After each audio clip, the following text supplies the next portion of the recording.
जब मोइज़ को इस बात के बारे में पता चलता है कि नवीन मोइज़ से मंगनी करके खुश नहीं है, बल्कि उसने अपने घर वालों के दबाव में आकर मोइज़ से निकाह करने यानी कि शादी करने का फैसला लिया, लेकिन अभी तो फिलहाल मंगनी हुई है। इस बात की जैसे आगाही मोइज़ तक पहुंचती है तो वो फ़ौरन से अपनी वालदा को आगाह करता है कि मामा, नवीन मुझसे शादी नहीं करना चाहती, ज़बरदस्ती उसने मुझसे मंगनी तो कर लिया है अपने घर वालों के प्रेशर में आकर, लेकिन मैं नहीं चाहता कि सारी ज़िंदगी ऐसे ही दबदबाव में गुजरे, ना ही आने वाली ज़िंदगी हमारी सुकून में होगी। हमें वक्त से पहले ही फैसला बदल लेना चाहिए। तो वहीं दूसरी तरफ किरण है कि वो ऑफिस सेट करना चाहती है घर वाले ऊपर पोर्शन में, लेकिन ये बात जैसे ही वो अपनी वालदा को बताने लगती है तो पहले तो उसकी वालदा रिश्ता लेकर खड़ी हो जाती है कि किरण, पहले तुम्हें अपनी शादी के बारे में सोचना चाहिए, एक बार उन लोगों से मिलकर तो देखो, हो सकता है तुम्हारी समझ में आ जाए वो लड़का। यहाँ पर किरण साफ और सीधा अपनी वालदा से कह देती है कि अम्मी, मुझे शादी नहीं करनी, मेहरबानी करके इस सिलसिले से आप बाहर निकल आए। मैं अभी शादी नहीं करना चाहती, मैं शानी का करियर सेट करना चाहती हूँ, ना ही मुझे शादी में कोई इंटरेस्ट है।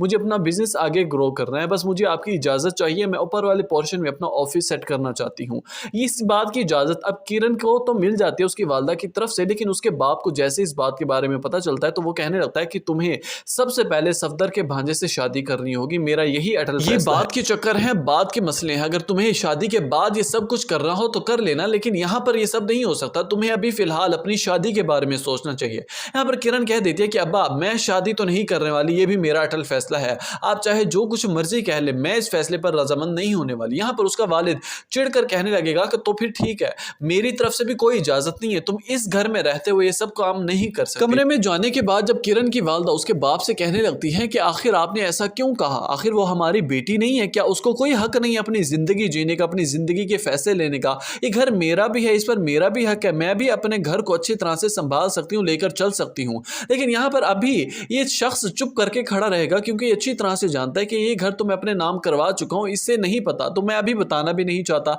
वक्त आने पर ये किरण और उसकी मां को ब्लैकमेल करेगा। वहीं दूसरी तरफ किरण और मोइज़ की एक रेस्टोरेंट में मुलाकात होती है, वहां पर दोनों एक दूसरे को समझने की पूरी कोशिश करते हैं। किरण भी अब आहिस्ता आहिस्ता इंटरेस्ट लेने लग जाएगी मोइज़ में, जबकि मोइज़ तो पहले ही किरण को चाहता था। वहीं पर नवीन भी इन दोनों को साथ में देख लेती है। अब देखना ही है कि आने वाली केस में कौन सा नया ट्विस्ट आने वाला है।